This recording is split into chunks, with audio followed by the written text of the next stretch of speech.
It was back in the start.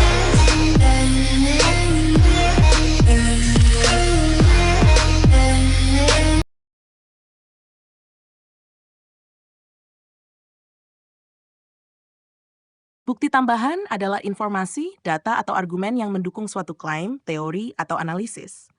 Dalam konteks penelitian, presentasi, atau diskusi, bukti tambahan sangat penting untuk memperkuat posisi yang diambil dan meningkatkan kredibilitas. Berikut adalah beberapa jenis bukti tambahan yang dapat digunakan, serta cara mengintegrasikannya dengan efektif. Nomor 1. Data kuantitatif, statistik dan angka. Menggunakan angka, grafik, atau tabel untuk menunjukkan tren atau pola yang mendukung argumen. Misalnya, data survei, hasil eksperimen, atau statistik demografis. Analisis tren menunjukkan bagaimana data berubah dari waktu ke waktu untuk mendukung klaim tertentu. 2. Data kualitatif, wawancara dan studi kasus. Menyertakan kutipan atau cerita dari wawancara dengan individu yang relevan atau dari studi kasus yang menunjukkan aplikasi nyata dari argumen. Observasi, mencatat hasil observasi yang mendukung klaim seperti perilaku atau interaksi dalam situasi tertentu. 3. Literatur terkait, sumber akademis, mengacu pada penelitian, artikel, atau buku yang relevan yang mendukung atau sejalan dengan argumen yang dibuat.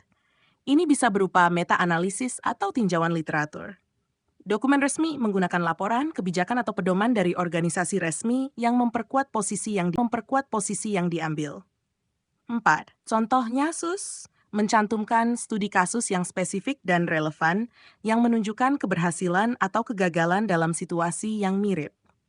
Testimoni menyertakan pendapat atau pengalaman dari para ahli atau orang yang berpengalaman dalam bidang terkait. 5. Perbandingan. Analisis banding. Membandingkan data atau situasi yang berbeda untuk menunjukkan bagaimana satu argumen lebih valid daripada yang lain.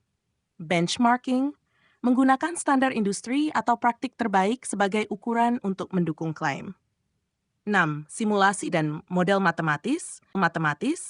Menggunakan model matematis atau simulasi untuk menunjukkan potensi hasil dari berbagai skenario atau keputusan. Proyeksi. Menyajikan proyeksi berdasarkan data historis yang menunjukkan kemungkinan hasil di masa depan. Penggunaan visual, grafik dan diagram. Menggunakan grafik, diagram, atau visualisasi lainnya untuk memperjelas data dan membuat informasi lebih mudah dipahami. Menyajikan informasi kompleks dalam format yang ringkas dan menarik untuk memudahkan pemahaman. Penilaian kritikal. Analisis kelemahan, menyertakan analisis tentang kelemahan argumen yang ada dan bagaimana bukti tambahan mengatasi kelemahan tersebut. Uji kelayakan, menguji bukti tambahan untuk memastikan bahwa itu valid dan relevan, serta tidak bias. Contoh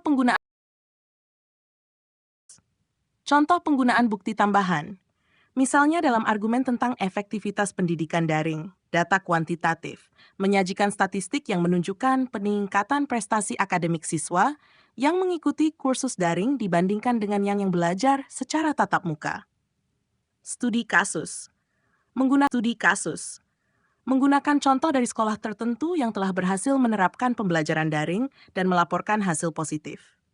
Literatur terkait mengutip penelitian sebelumnya yang mengklaim bahwa pembelajaran daring dapat meningkatkan fleksibilitas dan aksesibilitas pendidikan. Dengan menyajikan bukti tambahan yang kuat dan beragam, argumen akan lebih meyakinkan dan dapat diandalkan, serta memberikan pemahaman yang lebih dalam kepada audiens. Demikian, semoga bermanfaat.